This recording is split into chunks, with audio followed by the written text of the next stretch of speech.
Salut tous, bienvenue à une autre petite vidéo pour mes amis Emma Lighting en France qui m'ont récemment accepté sur le channel.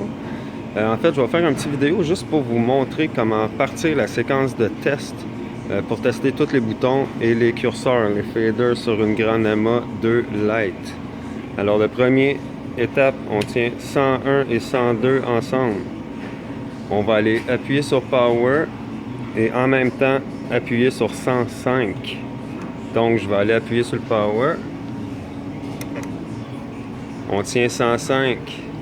Et on devrait voir des petites lumières allumées. Et voilà, on peut lâcher les pitons. On s'en vient dans le clavier et on fait pause. Pour pas que la console continue de booter. Oups. Pause. On en revient ici, elle va finir de faire le petit test sur ces LED. Pour être sûr que toutes les petites lumières fonctionnent.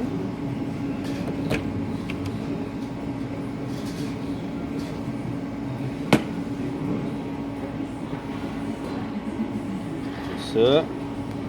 Puis là, après ça, on s'en vient sur les boutons. Il va vous demander de toucher les boutons un après l'autre. Pour être sûr que tout fonctionne. Oups, j'essaie de trouver avec l'éclairage, c'est pas facile. Comme ça, ça va venir en bas ici. On teste tous les boutons pour être sûr que ça fonctionne. Il va partir un test de fader aussi tout ça.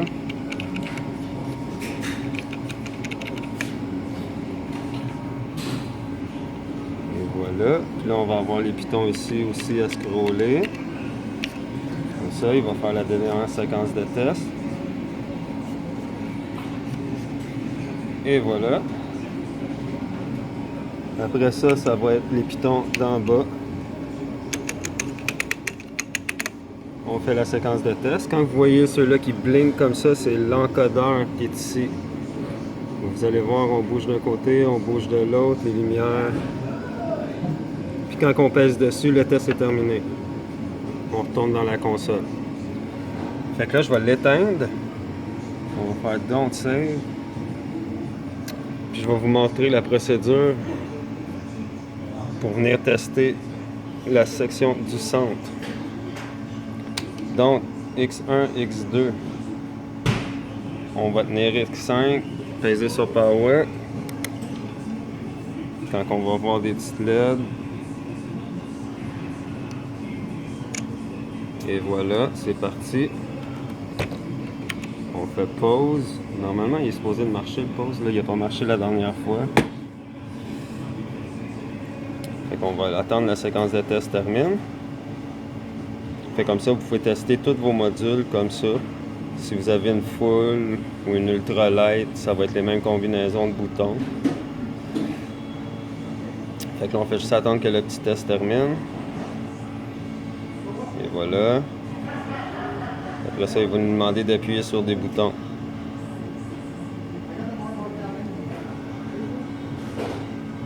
Et voilà.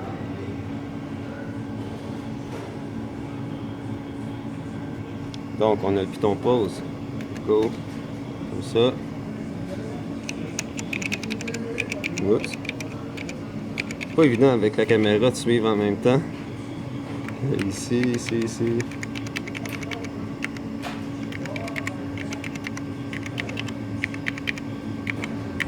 On va vraiment vous faire tester tous les boutons. Où c'est qu'il est rendu? Ah, il est rendu ici. Fait que des fois, il faut vraiment regarder comme il faut. Mais on fait tous les boutons comme ça. Ils sont tous en rangée. Puis ça s'assure en même temps que tous les boutons fonctionnent. Même ceux-là de la souris vont demander. Puis même ceux-là qui sont en haut ici. Je sais pas si vous voyez qu'ils s'allument. Et voilà. Il va tester les faders. Et ensuite,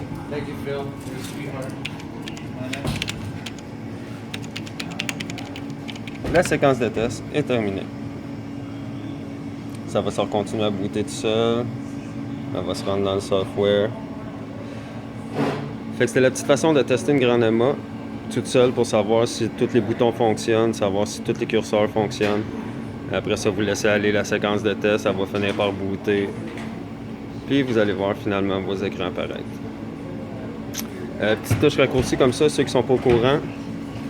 Emma up ou Emma down fait monter et descendre le panneau d'écran pour pas que vous soyez obligé de pousser dessus comme ça pour rien. Fait que voilà, ça complète un petit test. Merci beaucoup de m'avoir accepté dans votre groupe. En passant, je vais essayer de faire beaucoup de vidéos comme ça.